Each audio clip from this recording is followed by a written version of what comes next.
Welcome back. Roots Part 2. Gonna review the set.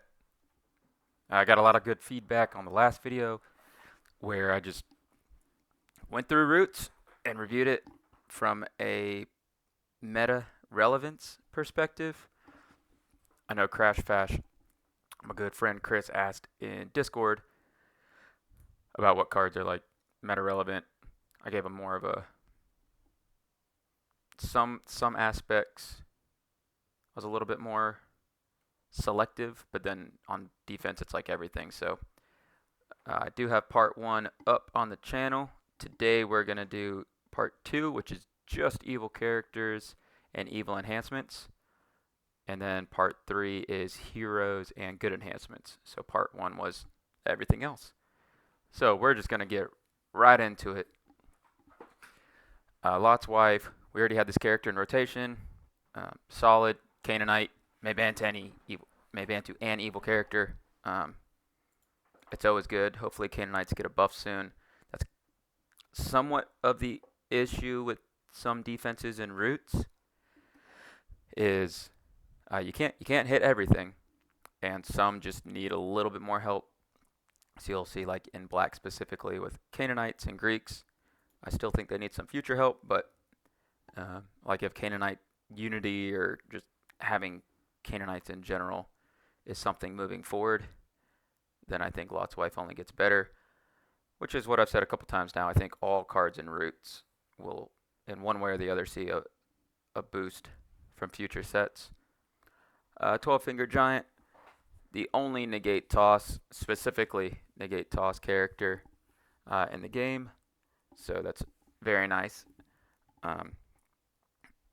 612, negate ban, negate toss. He is nice to add into battle off Warrior Overtaken because he has good numbers. He's also nice to go into, like with Philistines, he's nice to have main deck as well because Philistines have a good bit of ways to get their evil characters, arguably the most, I guess, just because there's so many ways to play Lost Souls that get a Philistine, and then having like Amalekite Slave, Deceiver, Philistine Armor Bearer. You have a lot of ways to go to whatever Philistine you need turn 1. And as long as John the Fisherman and offenses that use and abuse Joanna and John, this guy's good as a turn 1 block. Greek Philosophers, that's nice. Anytime I just come out, good numbers, protect Lost Souls, chump block, it's good. This guy can be played with Sadducees and be just fine. Generic is nice too for type 2, but yeah, come in, discard an NT black enhancement. If I gotten some uses out of like wages and clinging to power, I just come in, boom, discard it, and protect NT Lost Souls from rescue. That's very good. This is Greek Scholars. Not as good right now from a meta perspective, just because we're looking at the identifier, but the ability is good. More than likely, I just get to discard a card in their territory CBI. That's very good. So, I do think Greek Scholars, it's not bad if you get them in booster. Like, it's always nice. You have good numbers. More than likely, you're popping, I say, an evil character from a booster perspective. Get rid of their best evil character if they searched. Sometimes they don't search in booster because you don't have the same amount of resources. So I think we'll have better days for Greek Scholars. Raph is nice. I like the artwork's kind of cool. It's like dark, you can't really see the guy. He just looks like this big dude. But then he gets to take a Philistine warrior from deck or a black weapon from reserve. It's really good because I can just end the like a banding chain with him. Take a giant or take a weapon so I can end the chain with him. Or I could just have this 12-12 guy that just snagged a weapon from reserve.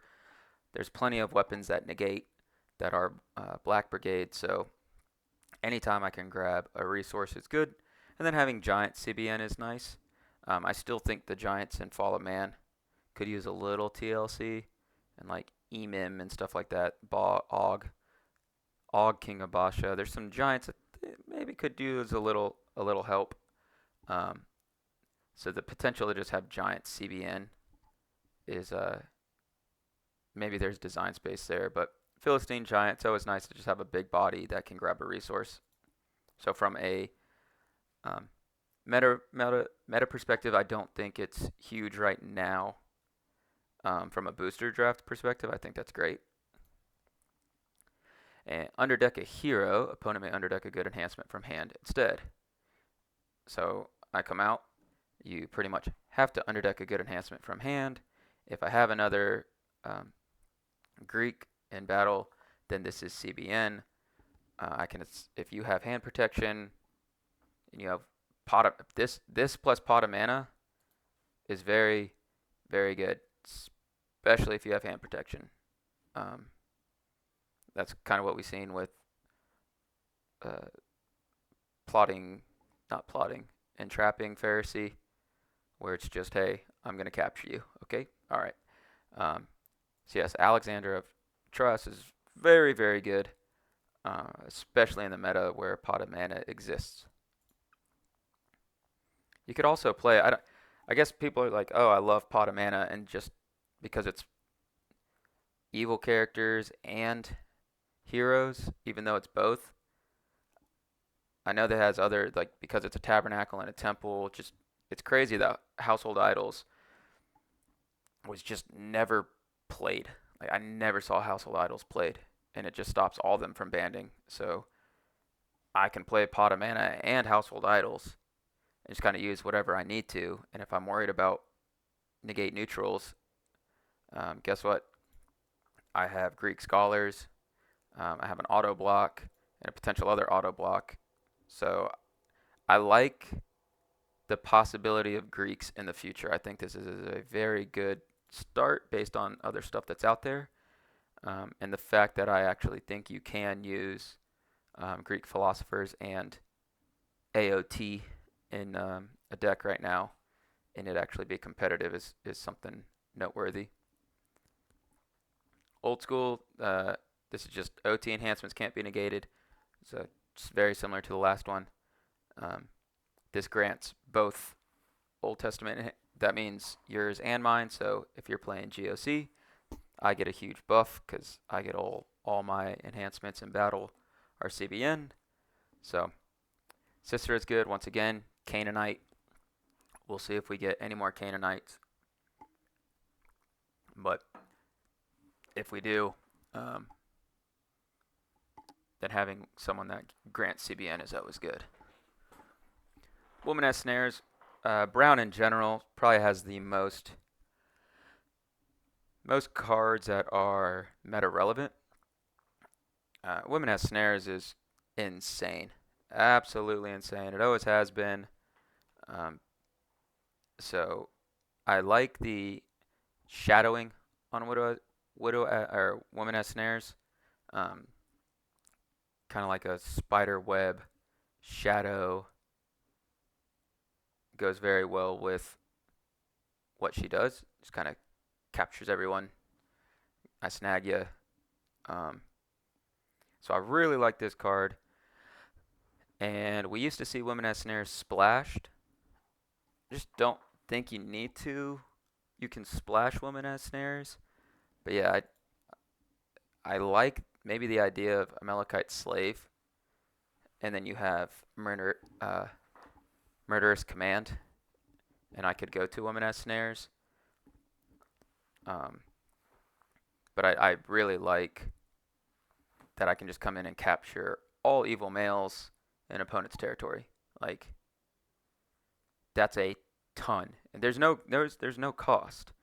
So if you do not protect your evil male humans, or you play non-humans, or you have females, other than that, I get to come in with a 6/7, and you don't have defense.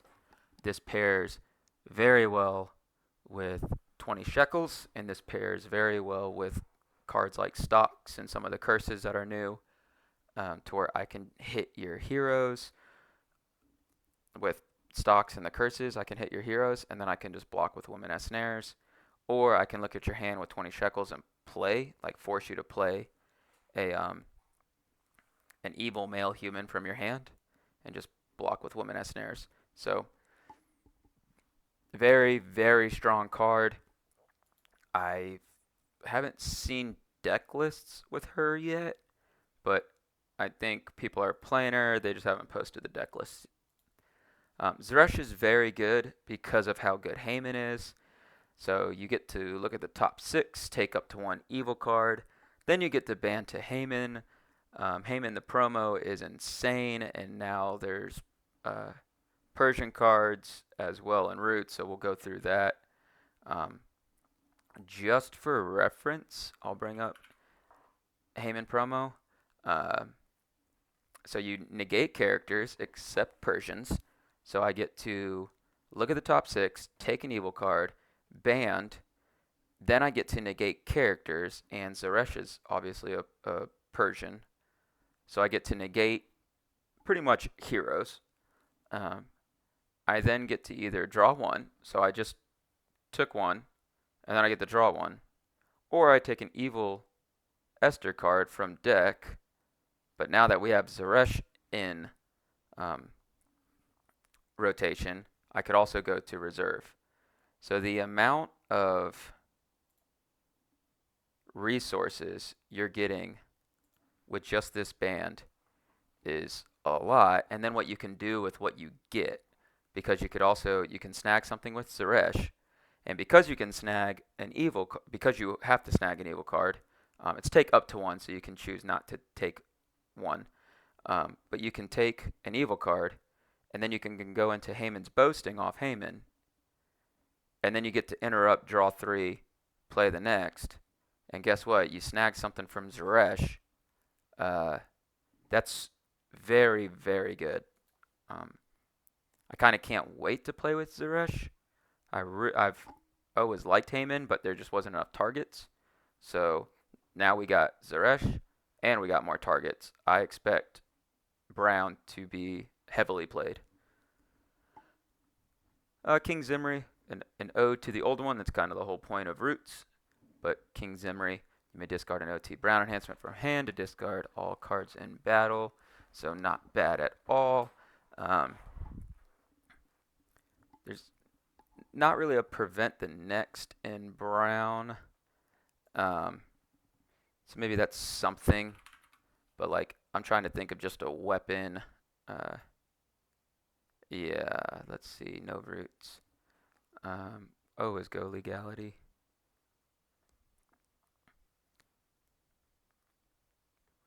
Yeah, so no prevent next. I couldn't think of one off the top of my head.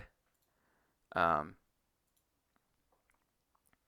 yeah, what we like is some sort of way to prevent the next and kind of screw them up. I don't want to ban prevent the next and what do you call it? Ban prevent the next, and I get to discard you, and then I'm losing 2 characters. But you can protect yourself from discard. This is an Old Testament human, so I know I'm kind of going all over the place. But there is City of Refuge, which protects Old Testament humans from discard. So what you can do is protect yourself from discard. And then you may discard an OT Brown enhancement from hand to discard all cards in battle. And then I'd be protecting Old Testament humans in battle. So if you play New Testament, then I discard pretty much all your stuff in battle. So if they play New Testament offenses, and you play City of Refuge, King Zimri can protect himself, and you get discarded. So it's nice little trick. Adonja. You may convert an Old Testament human in a territory to a brown evil character, may ban to that evil character. So it doesn't go very well with women as snares because you're just capturing everything. So you're getting rid of your targets. But the fact that woman has snares and Adonja can just hit their territory, So I can hit your territory, ban to that character. Now I have another brown character in battle. I have at least 2 evil characters in battle, and you're down. Um, one character is very good. Once again, 20 shekels is very good for this kind of stuff, where I can just force you to play characters out of your hand, and then I can manipulate who's down. So if I can force you to play uh, characters down unless you're bouncing them or something, then, and even then you would have to have a big bounce or something. So it's really good if 20 shekels is used on both sides. But yeah, Adanja is very good anytime, and that's kind of like a sneaky block from hand. I can um, convert one of your people, and it's OT human. So I didn't even mention that it's not a hero, it's not an evil human, it's an Old Testament human. So that's very good. I can either snipe one of your heroes and ban to it if you're playing OT, and I can snipe your evil and ban to it, or I can still do it to mine if needed. So I think this is a very good card.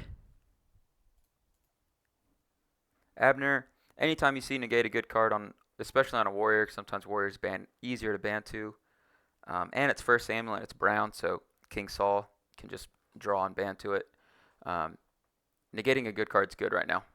It's always been good, but with Nazi and just fortresses in general, especially with sites going away and we're just going just to fortresses, now you have very little neutrals, so negating a good card is just that much better. There's more targets, and then so you can negate a good card, so you can negate a hero, and then you can choose an Old Testament hero to attack. So if they play Old Testament, I do like that City of Refuge kind of works with this whole brown, because if they're playing Old Testament, sure, King Zimri doesn't work, but you get Adonijah and Abner. So I forgot we got some of these crazy names back. So if they're playing OT, then you get to convert them and choose the hero to attack. And if they aren't playing OT, then I can use City of Refuge to protect them from discard. So I like the way Brown's shaping up overall. We got a little Meek Love. Each player may top deck a Meek Lost Soul. So that's good. Brown's kind of known for playing with Meeks. And then you may underdeck a Brown enhancement with a capture ability. It's also very good. We know old school Dungeon of Malachi. And then if we do a quick Brown evil enhancement, capture, take out roots, keep legality. If used by a king, release and bounce all captured. But we do get back a battle winner. You may bounce any number of heroes as a battle winner. We get a capture up to 3 humans and a potential draw 3 CBP. We get a set aside for 3 turns. We get a capture played in battle. 4 in exile isn't bad. And then, of course, we get Dungeon of Malachi that we're about to go to. So there are plenty of targets for Zedekiah, which is nice to have. And Matan, if you guys remember him from LOC, he plays well with Meek Lost Souls, and he can do some stuff at the bottom. And of course, Uza, there is another block. So like we saw King Zimri as a block. We saw, just look at the power you have in Brown. Like I can potentially get a rescue off Womaness Snares. I can generate resources. I can get an auto block. I can take out potentially one of your characters, either or, and add them to battle. It's always nice having a negate and add to battle that's CBP. And I have resource generation, that's a 1/1, and now I have an auto block. So yes, it's slightly easier to stop, thank goodness, but Brown already has so much. I can play like a few Persians and Uzzah and Woman as Snares and Amalekite Slave and Foreign Wives, and I get Add to Battles and Shields and Uzzahs. Like it's very good. I'm not seeing a ton of CBP stuff on Brown. Like Persians in the past haven't had a lot of that. They had mostly like CBI and like a CBN band. So if you're going against Brown or if you're playing Brown, keep CBP in your mind or just trying to prevent their characters because you'll stop a lot of what Brown's trying to do. And we'll move off to Crimson. Seven Sons was always a fun card back in the day. Um, I already have a list with it in there, and it's coming in and out. But I like it in Demon Thieves, especially when you're playing with the New Testament. I forgot which one off the top of my head that bans to an evil NT human. So I can kind of make more bans there. So I can bring in Seven Sons of Sceva, and then I can go to my thieves.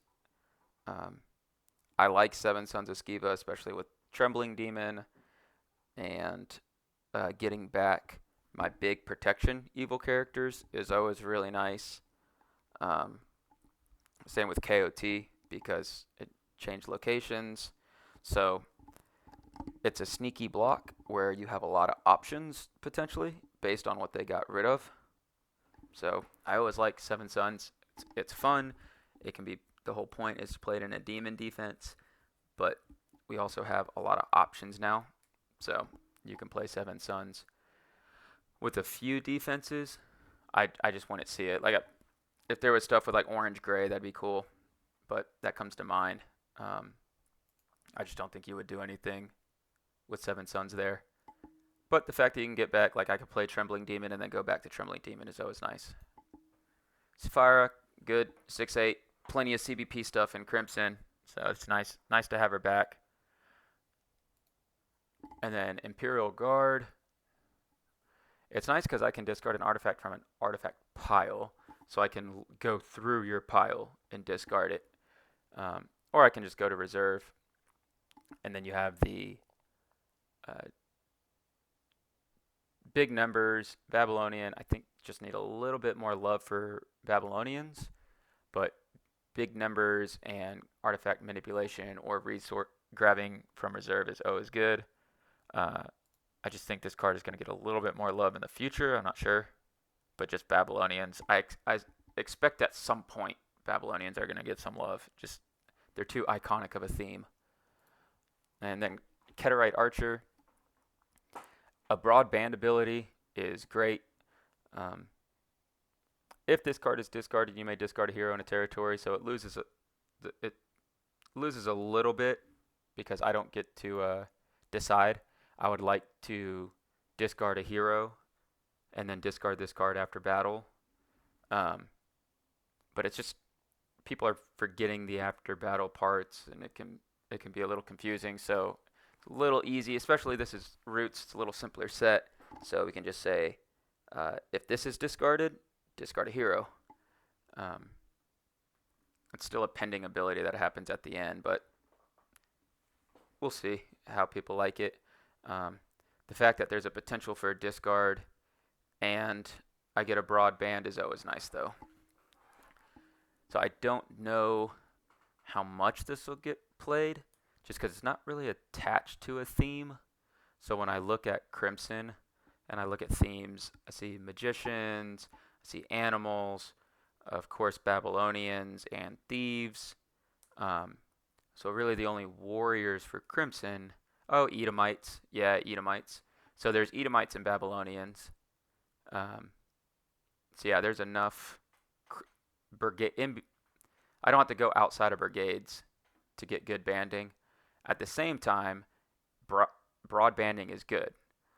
So if I can band to an OT human warrior, and I can band to King Pekka, and Pekka can pop down Captain of the Chariots, and I can start equipping people, that's really good.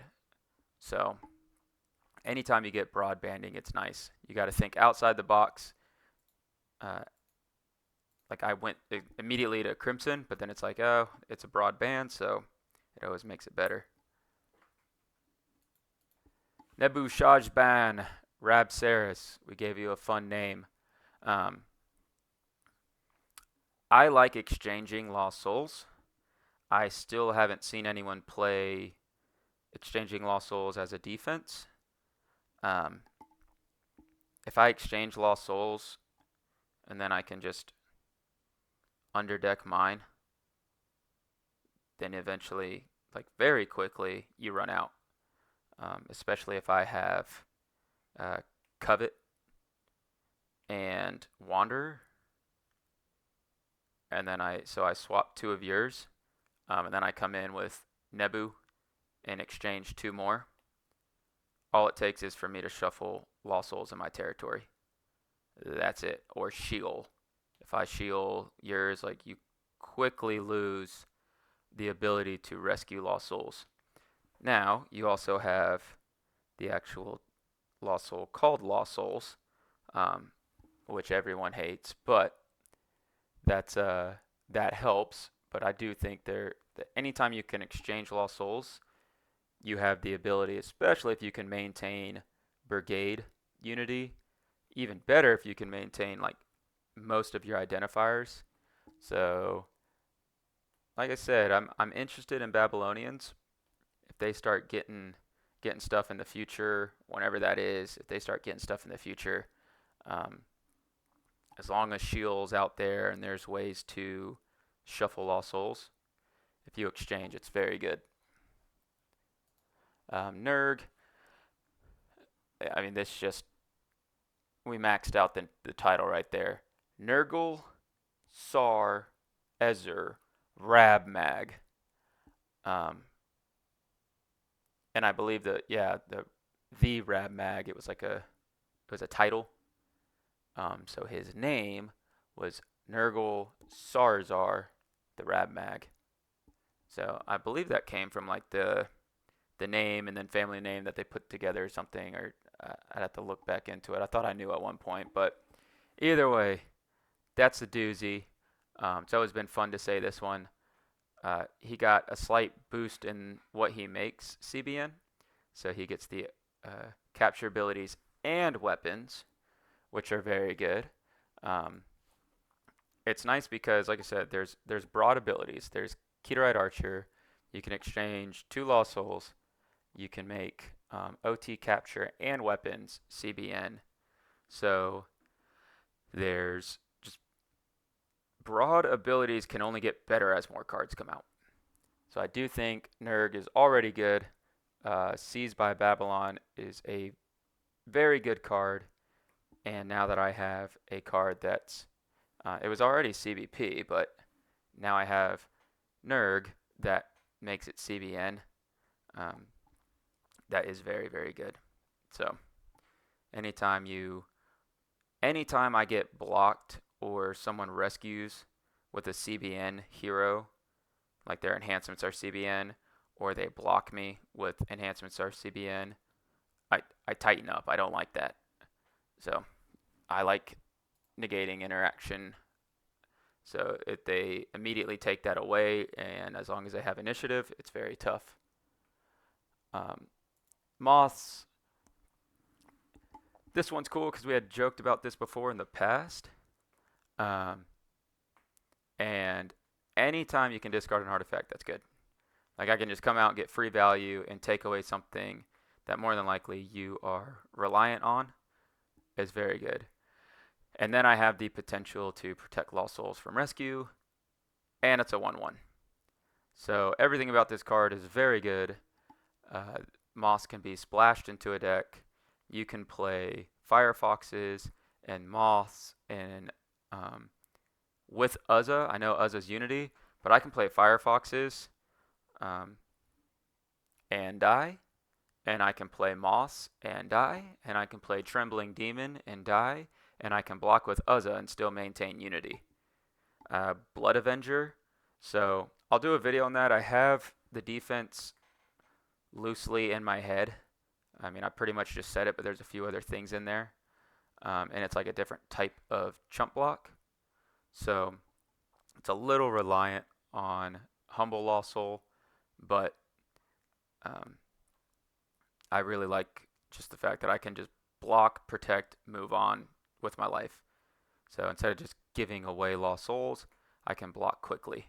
Um, it just haven't put it all together yet for what I need, and Holy Holies is a thing. So, but yeah, I really like Moss. That is a very competitive card, and anytime it's a gospel card, it's good. So, because there's Unity, NT, stuff like that. Going into Gray, so yeah, for Crimson got a lot. Um, I just think some will get better. Like any time it's a an identifier like attached to a theme, I think there's always, well, I know there's potential for growth. Just whenever those identifiers get hit. Speaking of, on to Gray with Syrians. Syrians were already played, not so much in Type 1, but definitely in Type 2, and a little mess around in Type 1, but anytime they get more, it's a lot. So we look at we look at what we have here, and you may take an evil OT card with a capture ability from deck or reserve if a Syrian King is in play. It's nice. Anytime I can grab resources, it's good. Gray has tons of captures, um, so there's plenty there. We'll get into kind of captures that they have. And then there's a take an OT Gray weapon from reserve, and I get to band. Syrians are probably the best banding defense, like how much they can band. It just seems like every Syrian has band on it.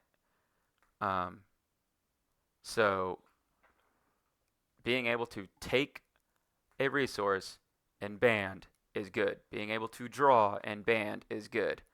Um, we saw how good drawing and banding was in GOC, so we kind of went away from that. You're going to see more band or draw, but want to make sure it's not too much take from reserve and band, because that could be even stronger. So anytime you can take a resource for free and move on to something else and link is very, very good. So I think Syrians are very good at getting out resources, um, especially when they can grab resources and keep moving on with the battle. And then what do you know? So I can take something from my reserve. I can ban to a generic Syrian. So all I got to do is have a generic Syrian that can ban to another Syrian. And then I can get to a prevent the next. And then I can capture a hero in a territory. So if we look at Syrian, and then let's just look at banned.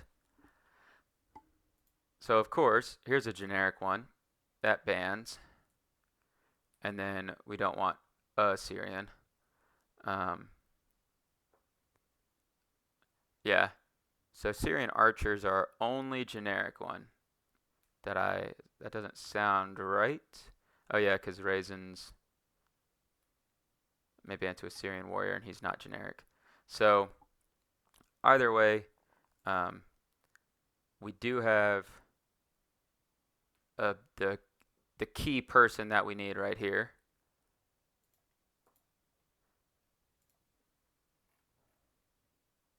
Because all I have to do is go take a weapon from reserve, go to... Why did Captain of the Chariots not come up?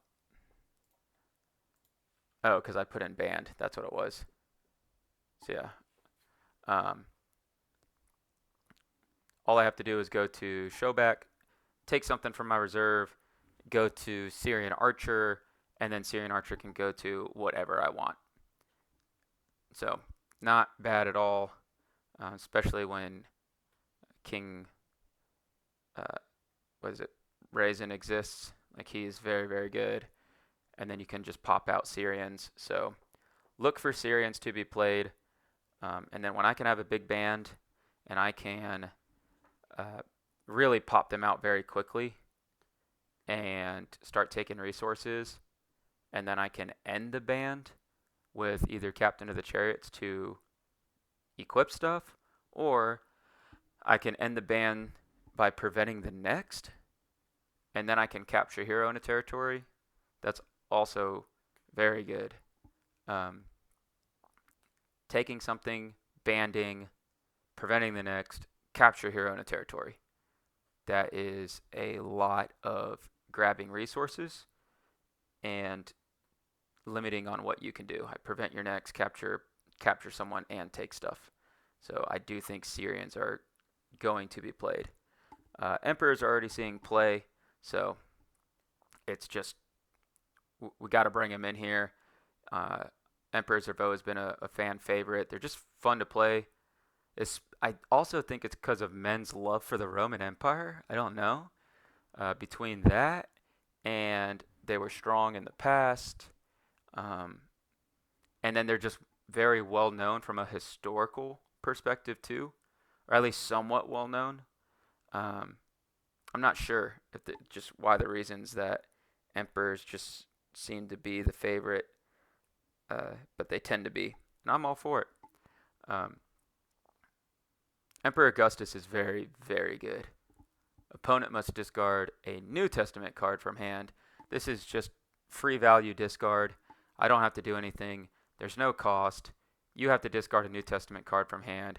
If you're playing Old Testament, you got to show me your hand to prove you don't have anything in there. And three woes. Like if you're playing Old Testament, you're probably playing three woes. Son of God, you better make sure you have the Daniel Son of God. More than likely you're playing a shiny fancy one. That's New Testament. So it's NT card. It's very, very good. So it's just like, hey, you got to discard a card from your hand. And if you're playing Old Testament, more than likely you have to discard a dominant. And then I get to ban to an NT Roman, except an Emperor, which doesn't matter. I can just go to Terrifying Beast, hit your hand even more, and ban to another Roman. So Emperor Augustus is very good. We already had Sabbath Breaker, so draw 3, discard this card after battle. It's nice because Wilderness defense is very strong right now. Sabbath Breakers are very good, and you have another means to get the draw 3 Legacy Rare one. That's very nice. And then if another Roman is in play, you may negate and discard a card in a territory except a character. The original Caius that came out, it was before Unity, and it just kind of got clunky. So there's just a cleaner version. Just pretty much negate and discard a card in a territory that's not a character. So I get to pop those fortresses that people are raving about. Any of your artifacts, and Glory of the Lord. And then any sort of weapons. We're going to see more weapons. There's just more came out in Roots. We're going to see more weapons. So any sort of characters that can hit something, once again, this is free hit. I don't have to do anything. So I like it because it's also a negate. So it's simple enough. I don't know how much we're going to see it played. It might be like a reserve evil character. Not entirely sure. If Nazi does run away with the meta, then we'll see more of it. But the fact that there's characters in every brigade that can do this is always a good thing. Otho, I'm not sure if Augustus or Otho is my favorite. I may discard a New Testament Gray enhancement from hand to discard all cards in battle. Oh, why is that so good? Because I can come out with Otho, activate Herod's Temple, and then make sure everything's tossed. Yeah, it's a during battle while you're anti-human. I want to make sure I say that right, because it's a during battle. No, so Otho's ability would activate first, and then Herod's Temple. So, okay, I thought it was an auto block. So I thought I could go Otho with Herod's Temple because it's a during battle, but you have to have your NT human has to be in battle. So sorry, I went down the rabbit hole there. I thought that was a very good block. During battle, you may reserve the top card of deck to toss all enhancements played while your NT human is alone in that battle. So I can't just come in. I have to have an NT human alone in battle. So if I put Otho in battle, his ability activates first, and then I can activate Herod's Temple. But by then, my opponent would be able to play or would have special initiative. So not as good as I thought, but still good. Um, there is the tricks of Sheol and ways to add to battle and Fortress of Antonia to where I can block, do Herod's Temple, and then I have an add to battle that's just a kill all that you really can't um, do anything about.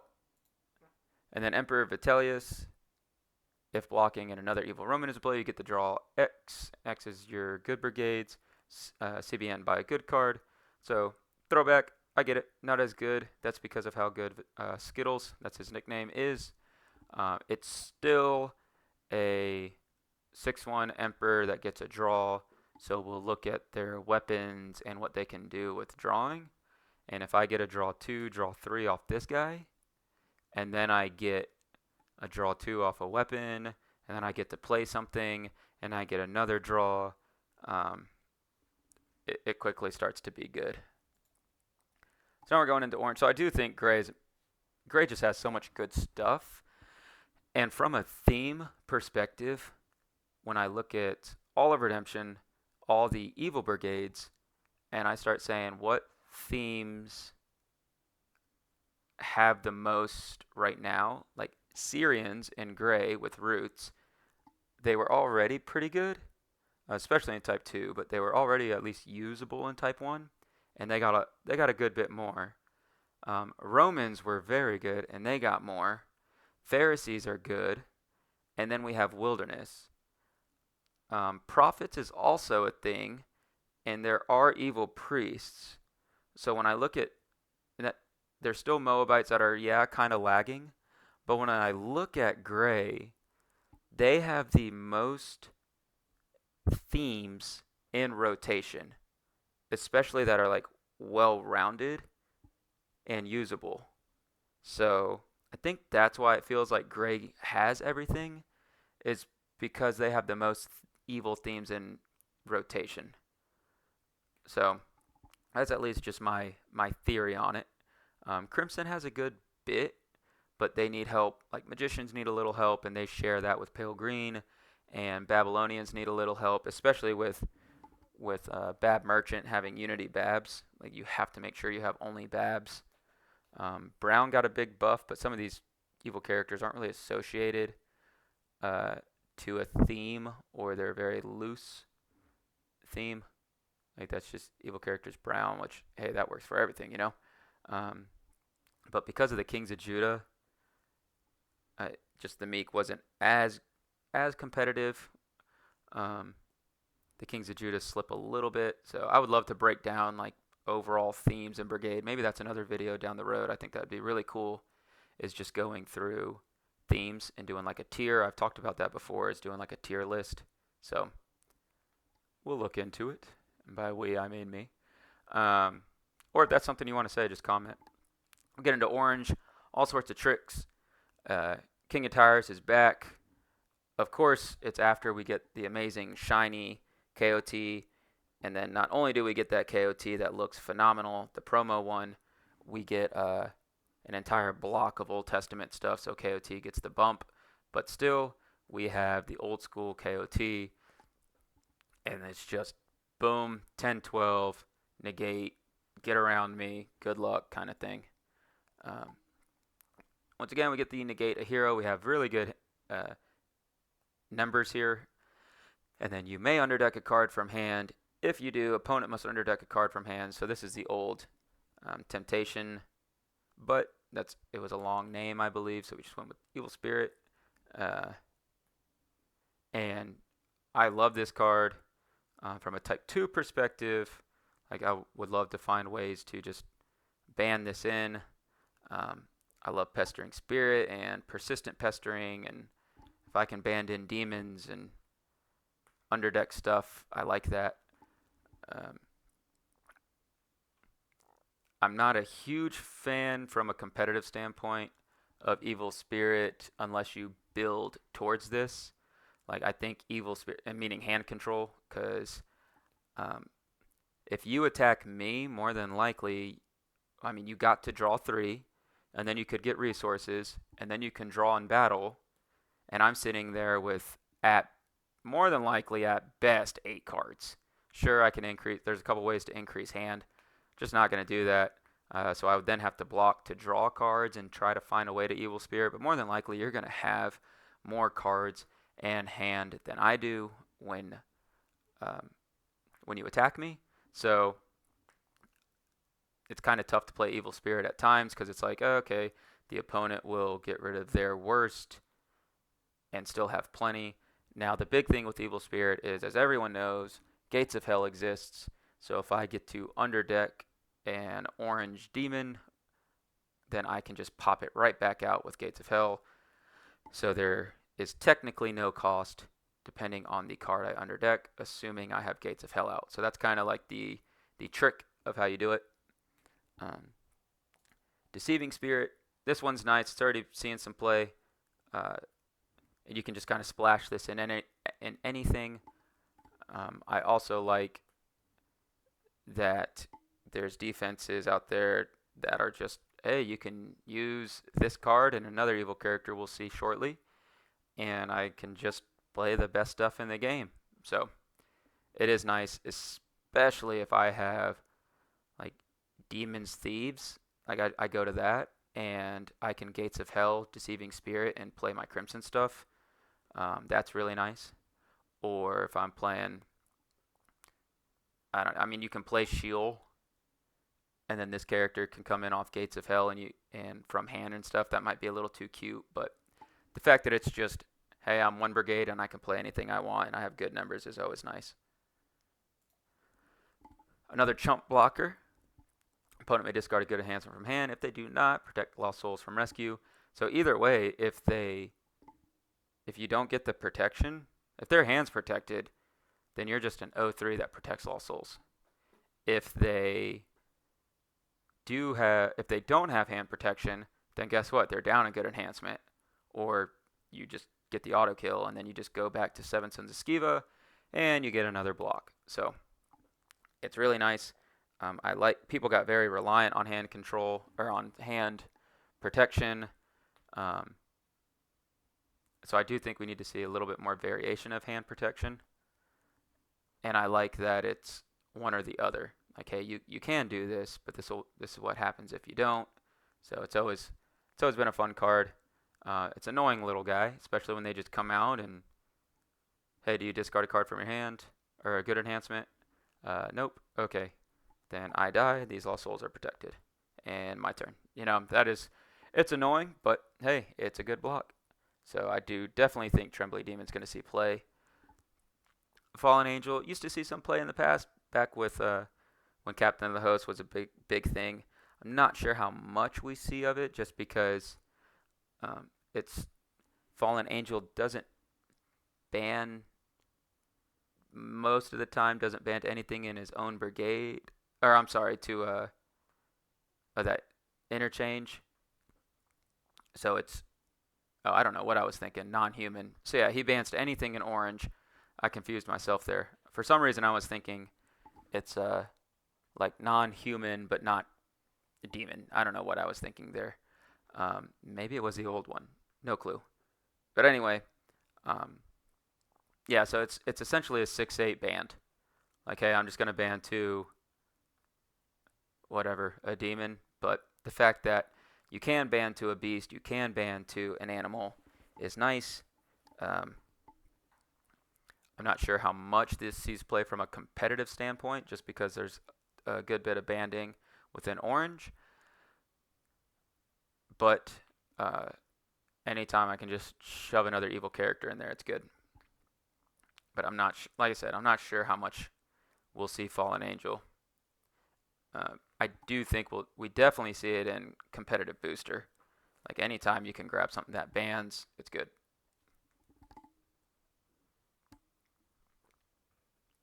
This was from the when we did the vote on everything, and you can ban to a generic NT demon. There's plenty of them now, so that is good. And or you can look at the bottom X based on your demons, and there's a limit, and you can take up to one card. Um, so it's nice if it's just like a couple demons are down, and I can look at the 2 or 3 bottom. More than likely, I'll get an evil card. Not at the bottom 2, but more than likely, I have a few demons down. Look at the bottom, take up to one evil card, and still have good numbers is nice. So it's not bad. It's a fun little card, and I love that it is a gospel card. That does make it better if I can have anything that ends in a gospel band, and I can grab resources is always good. And then let's see, the other one's the Devour, and once again, that's where we can just pop their territory. Big numbers, with it's always going to put you in mutual. I mean, unless you're a big band, but just a 12-3. Sure, I like to see 3-12 from a defensive standpoint, but sometimes I just want to go out there and pop your guy in the mouth, 12-3, you're an ish. And then I also get to, more than likely, if I'm playing this guy, I have an OT demon out, so I can negate and discard a card in a territory. So it's just one of the others that we've seen already. So very good. Anytime I can hit something, I'm always good with that. And I like just throwing my stuff out there and being like, what can you do about it? And if I can take something with me, hey, I'm happy. And then, of course, we got Red Dragon.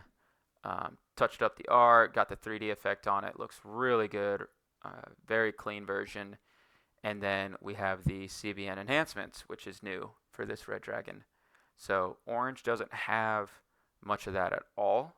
So I like that Red Dragon got the ability. And you'll see if you look at Michael in Roots and what the numbers are, that it makes sense. And he's called Dragon Slayer. So very cool. Enhancements used by this card cannot be negated except by an angel. So extremely thematic and very good. Revelation evil character. So I know I love Red Dragon from ROJ, from the Revelation of John set, but being able to have an ROJ, or being able to have a Revelation evil character with CBN is very good.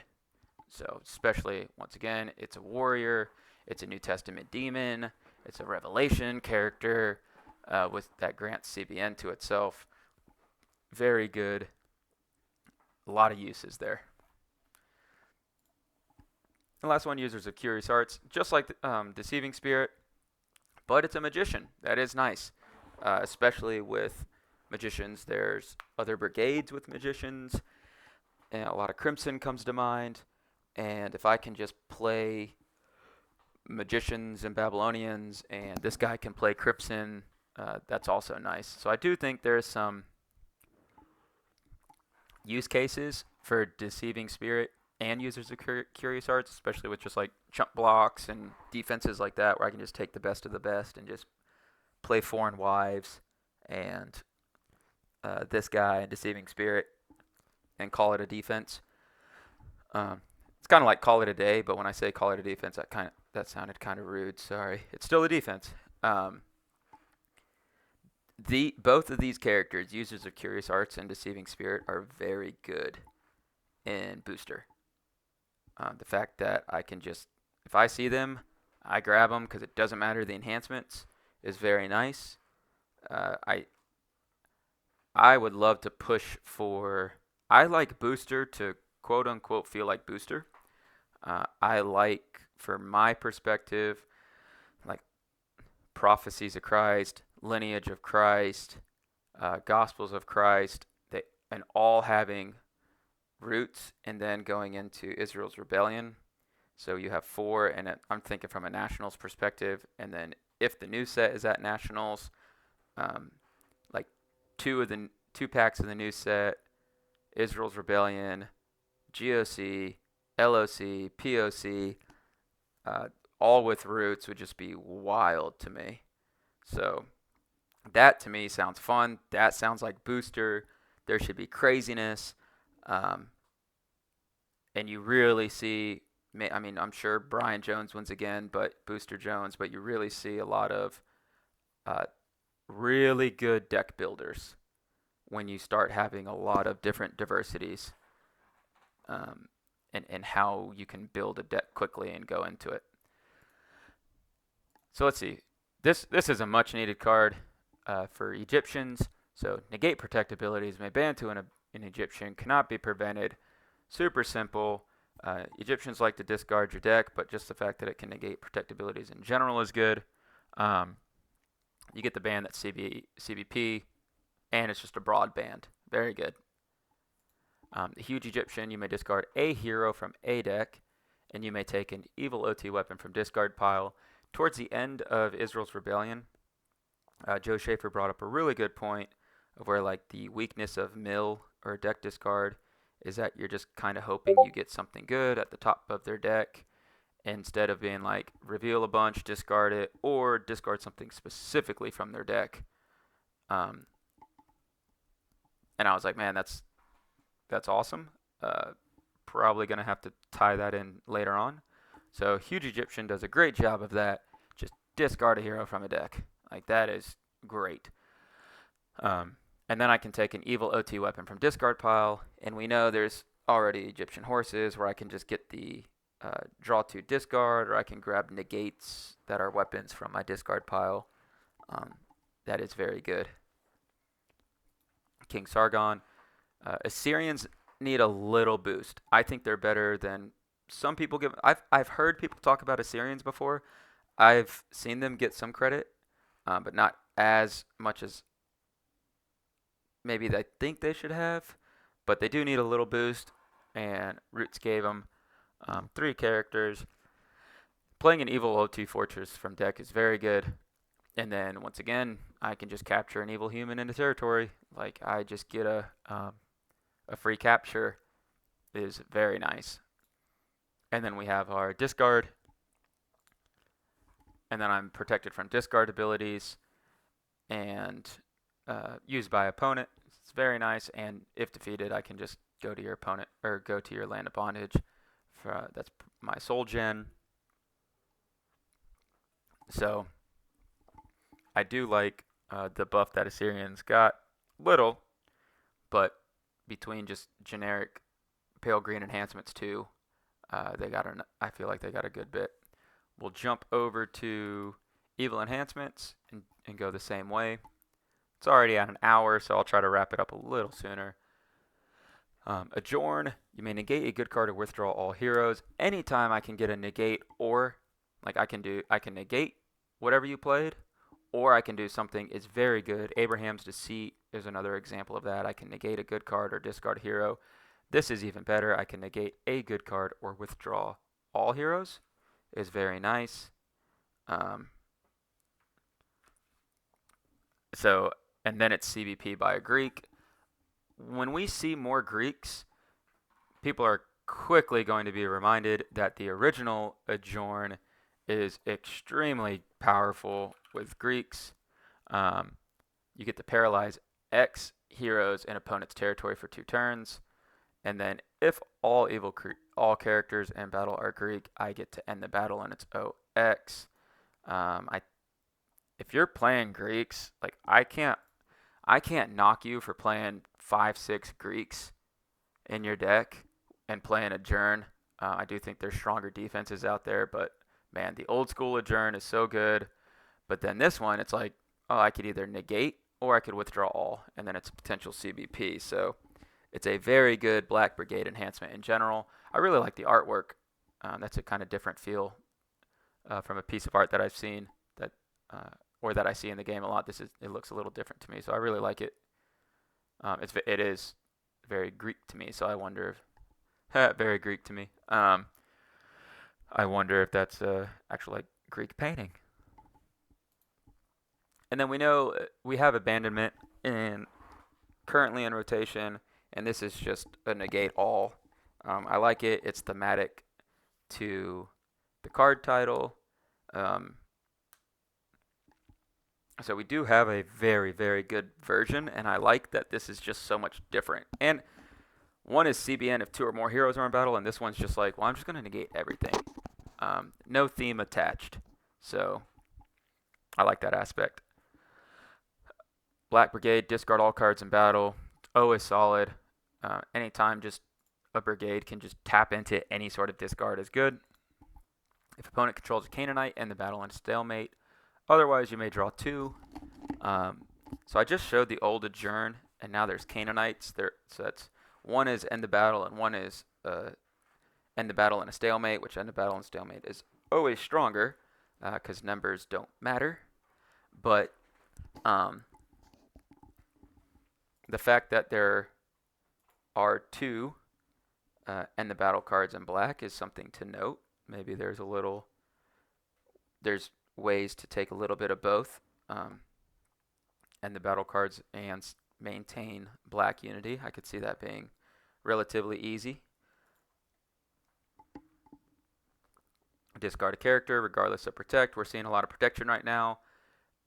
There are really good clay builds, which I love to hear, where they're coming out and preventing enhancements, grabbing a ton of resources, and being protected. So sure, you have to play Humble Lost Soul or have an evil character that grants CBN or CBP, but the fact that I can, regardless of protect, discard is very good. And it's a discard ability, same with Rizpaw. So Wages of Sin, of course, can always snag it. More wages targets are always good. And then the masks. Interrupt the battle, draw 3. You may play an enhancement. A lot of people are angry about this. I think people will be okay. I know it goes into you hurt my feelings cards with, end the battles. Like I get to interrupt the battle, draw 3, and end the battle. Or I get to, play an enhancement that ends the battle. So especially if I can just snag that card from my reserve and do a big band, and then you play something, and then I just interrupt, draw 3, play next. Just at least every brigade has one, I guess, right? Good, evil, they all have an interrupt, draw 3, play the next.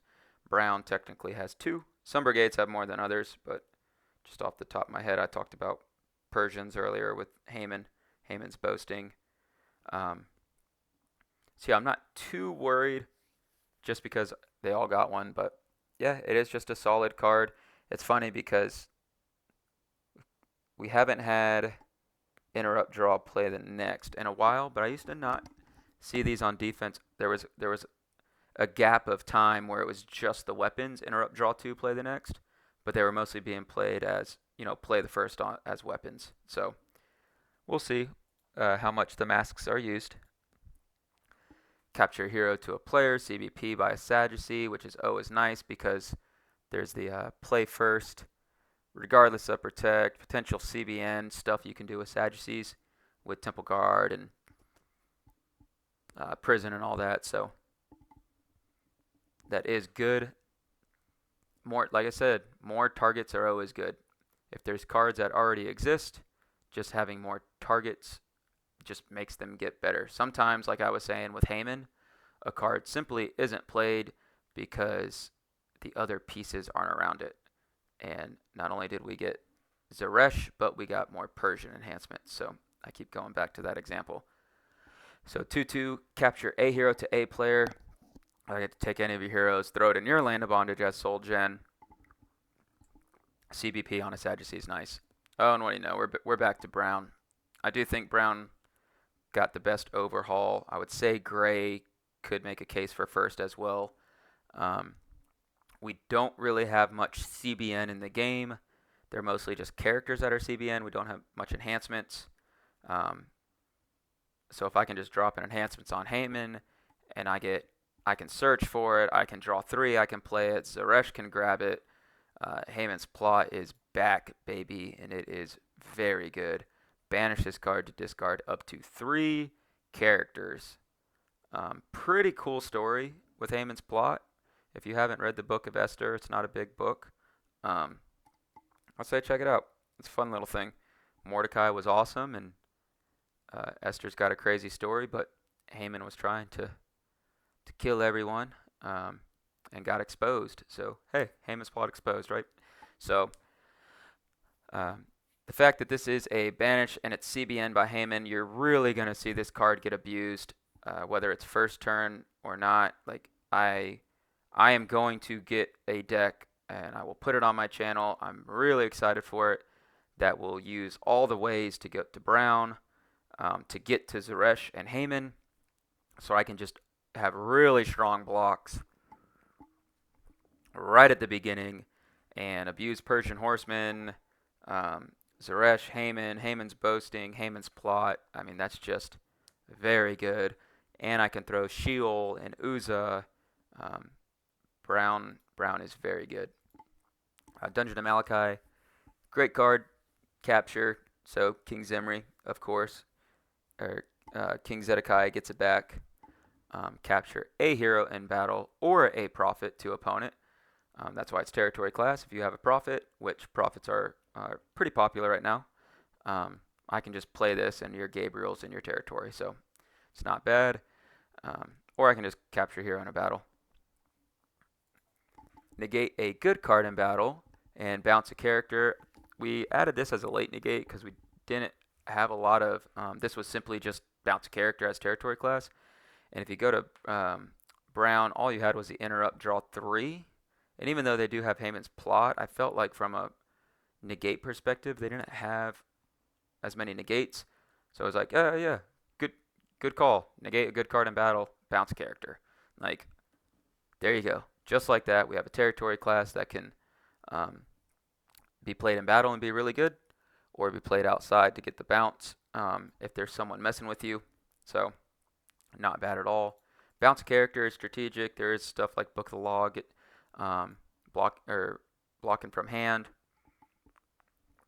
is a thing. So, bounce a character is nice, especially when white and brown play well together, and Empty Tomb looks for blocking from hand, all that. So, and like I said, brown white plays well, Empty Tomb's white, so there's some synergy there. Negate and banish a character. If you control a Meek Lost Soul, you may draw 2. This is phenomenal in Booster because you're going to control a Meek Lost Soul.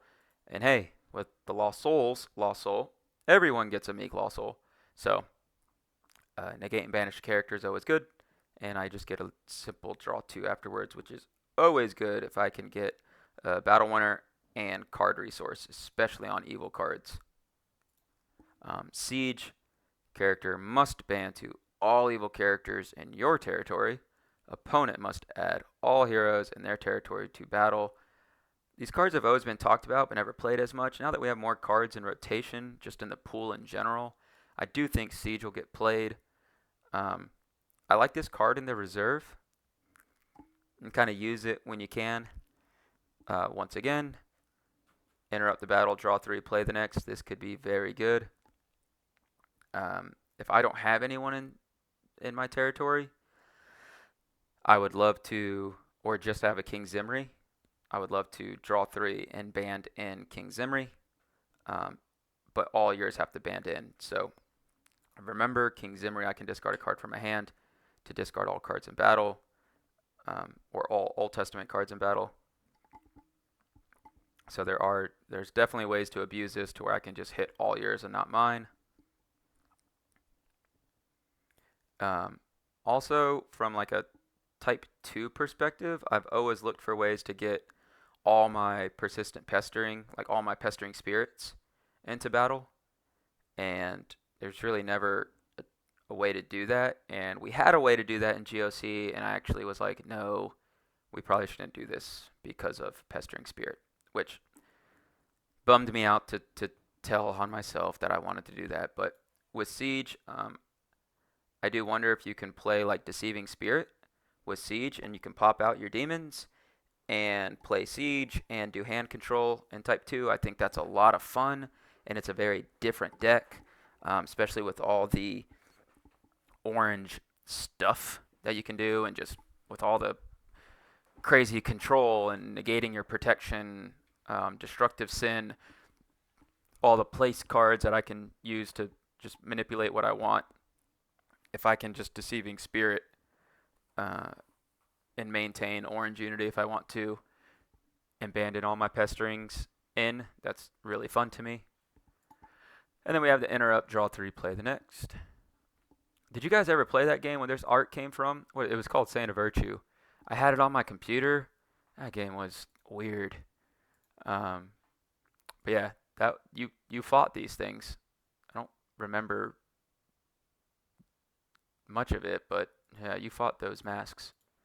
Um, Lying unto God, very good right now. Negate and discard an artifact or a good enhancement. Anytime you get a negate with an or, you kind of play it. Like that goes for offense, that goes for defense. Versatility is good. I quote Josiah Beers as well on that. Having versatility on a card makes it stronger, even if the overall abilities are weaker.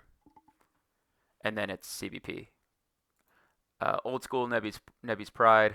Instead of doing the set aside, it's just a reserve. Reserve all characters in battle. So I like that animals got a boost because they got an interrupt, draw 3. They got an interrupt, reserve all. They got a negate.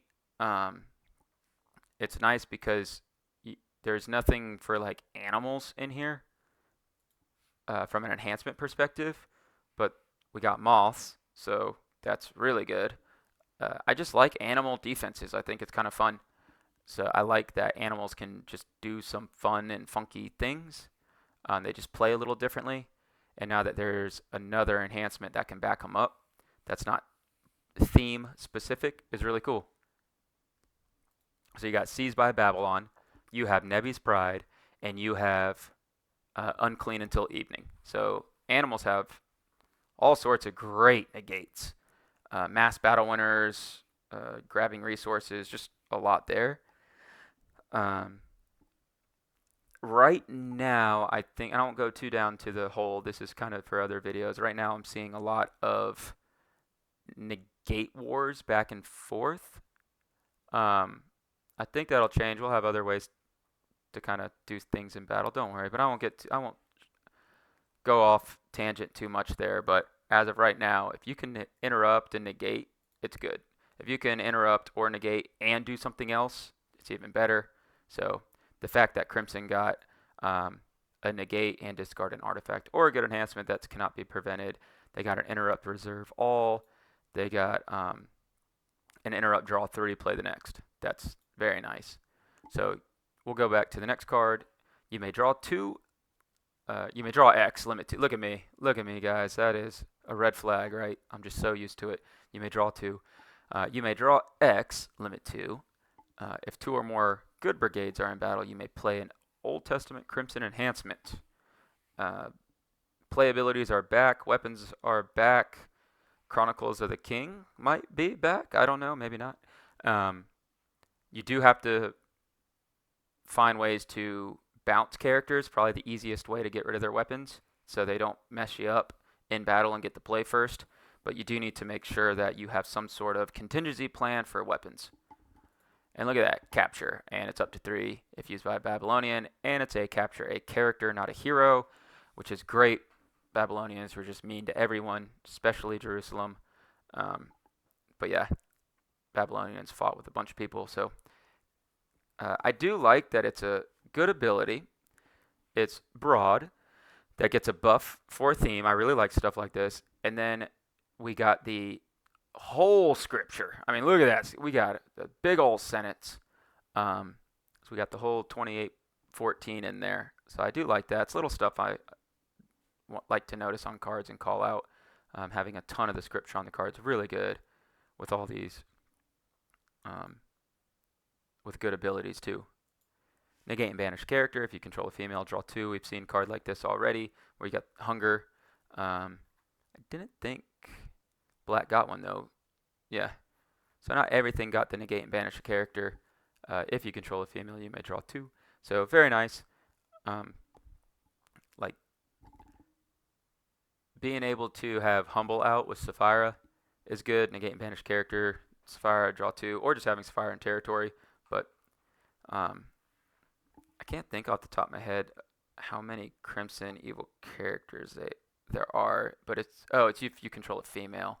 So yeah, you can just play females on good as your heroes. And then the interrupt, draw 3. Alright, now we get to gray. They got some crazy enhancements.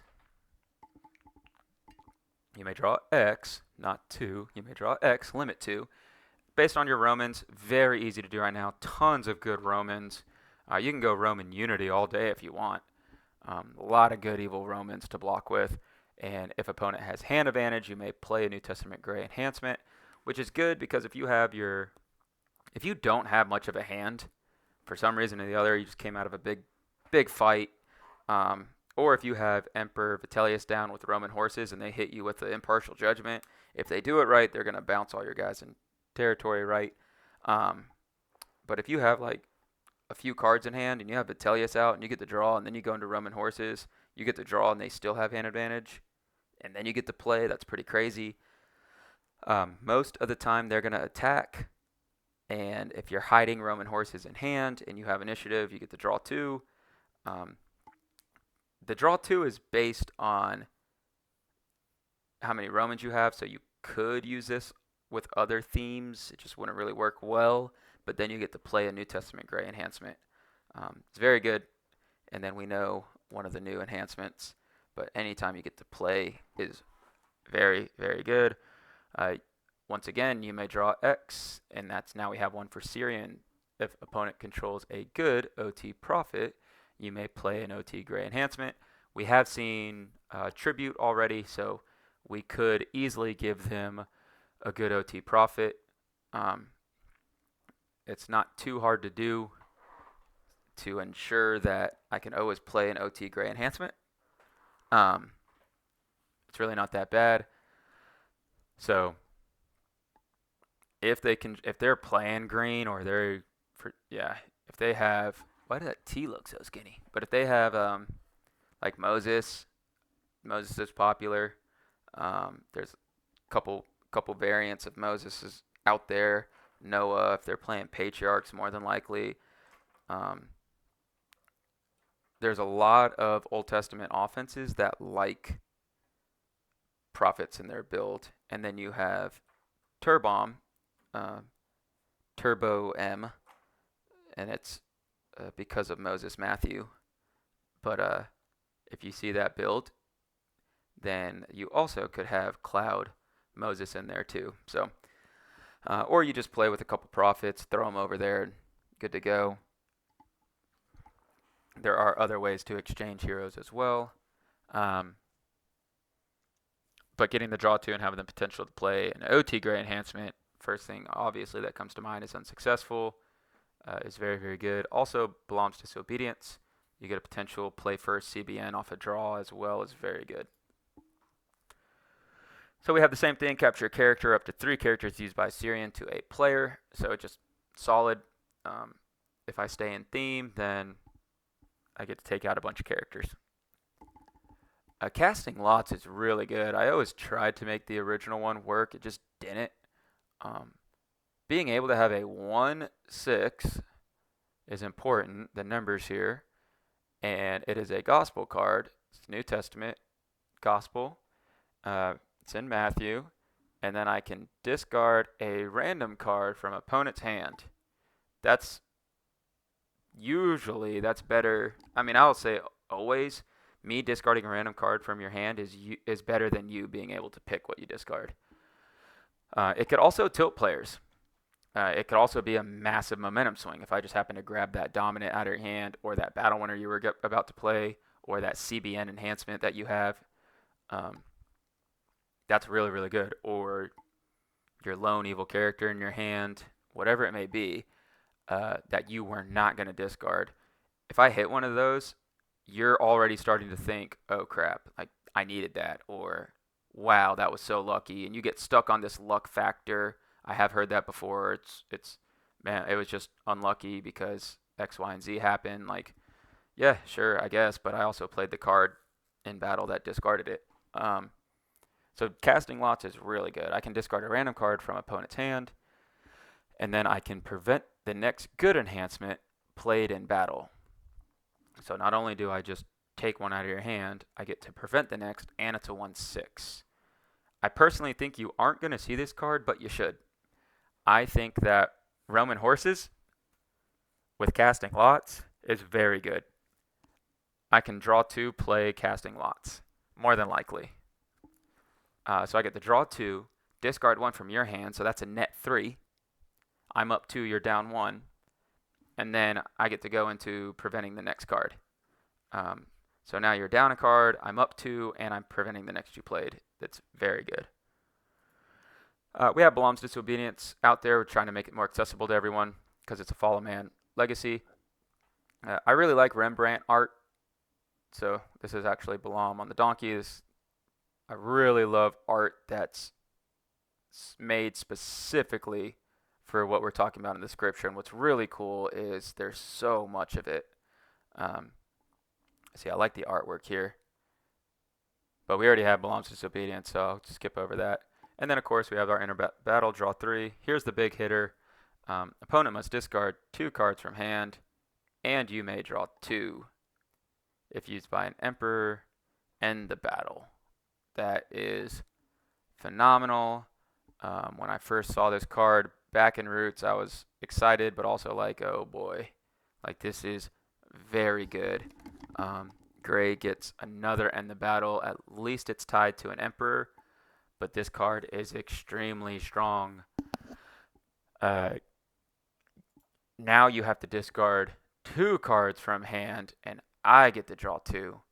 So if I have Roman Horses, and let's say you have 10 or 11 cards in hand, and I have 7, 8 cards in hand, I get to draw. If I have Vitalis, you come at me with a band, and I block with Vitalis, and I draw 1 or 2, and I go up to 10 cards in hand. You still have 11, and then I play Roman Horses,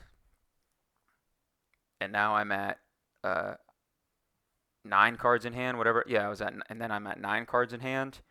You have hand advantage, and then I play Heavy Taxes. That is crazy. Now, assuming you have the numbers to beat me, that's the big thing. It's an end the battle. It's not an end the battle. It's a stalemate. So, assuming the numbers are there, the horses aren't like interrupts, so that's good. But I could also just do a band, draw 2, and then if you have hand advantage, I get to play Heavy Taxes. So we know this exists. We need to know how to stop it for future decks, right? Or we need to know how to abuse it. It is very, very good. Getting the net 4 with the potential to net even more is wild.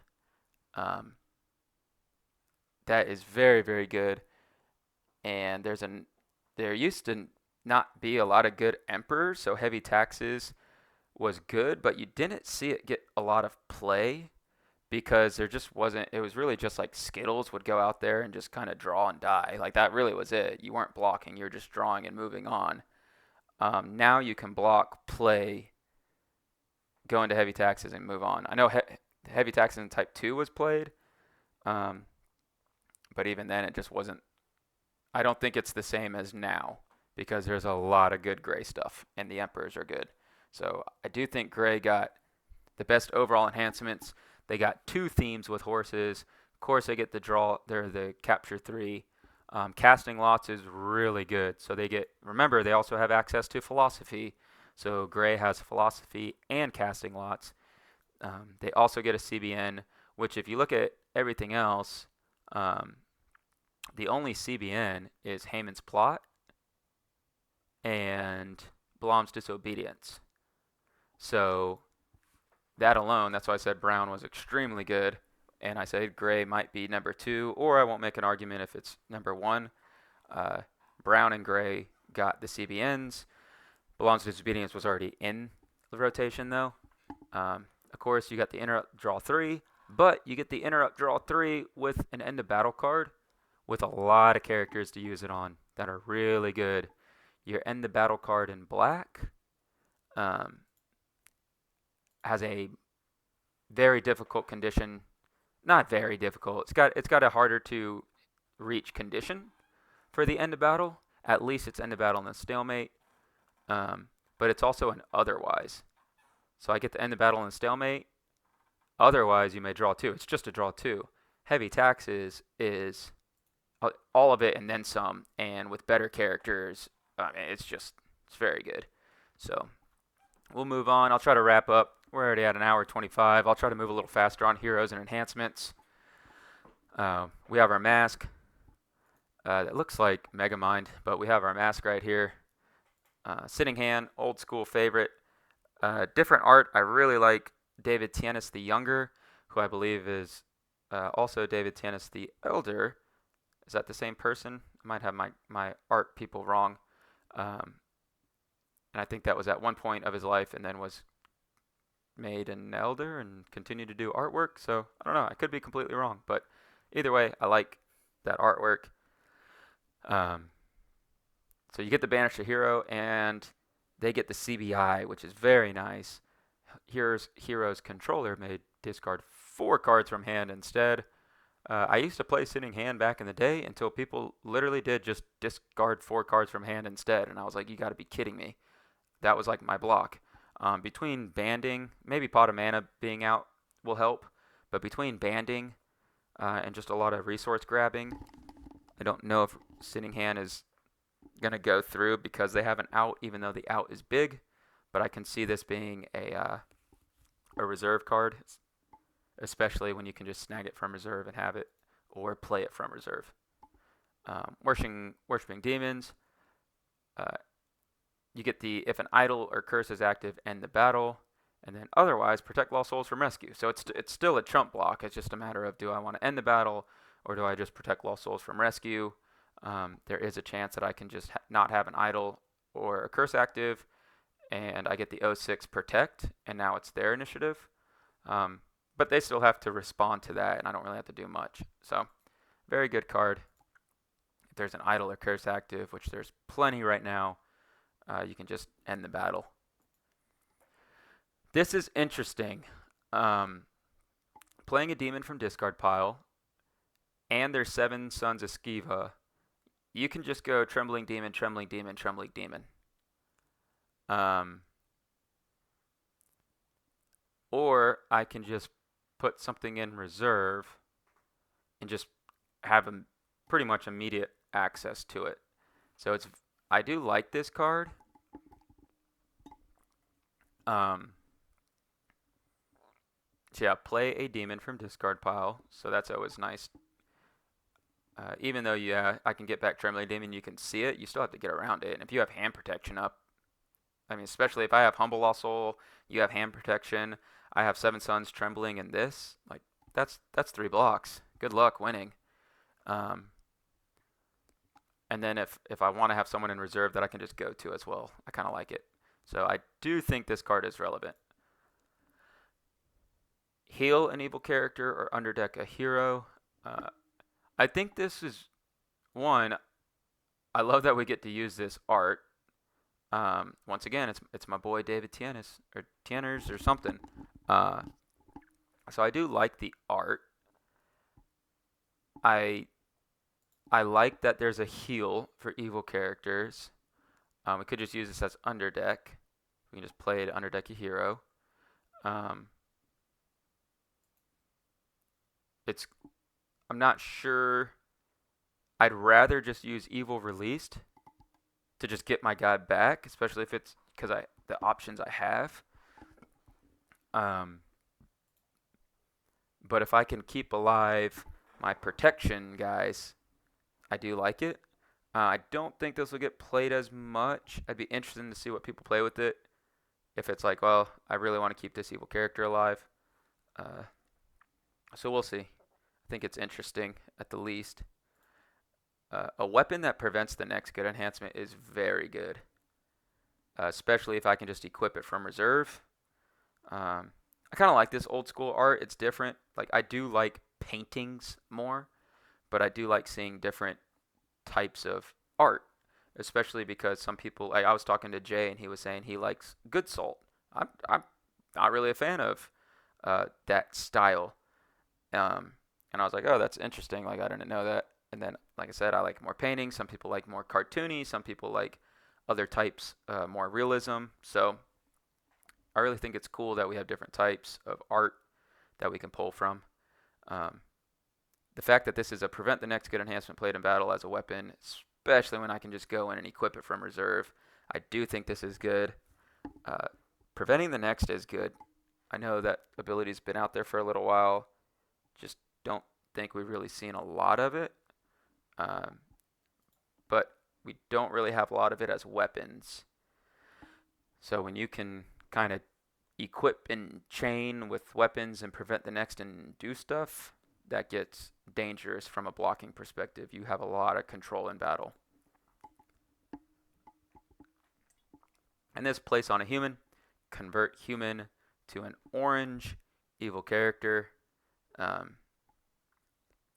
Now, the question I had on corrupted, place cards activate regardless of brigade match. So every time I block with corrupted, I can trigger corrupted. So I have to verify that, but what I'm getting at is I could prevent the next and I can just keep doing corrupted. I can prevent the next, place on a human, convert human to an orange evil character, and if I can prevent the next and ban to my own character, I guess I can place it on you. I don't know. I feel like there's a way that I can prevent the next and put this on you, and there's not much you can do. Or I can just put it on my own and block and it activates. So I have to look into everything to make sure. I'm probably confusing myself. But I do think there's fun interactions with corrupted.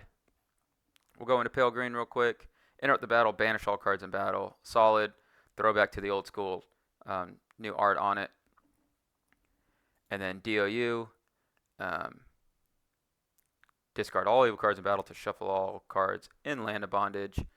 Kind of goes back to like if you can exchange some lost souls and swap around some things, we're good. DOU's always been solid. It's been out in the game.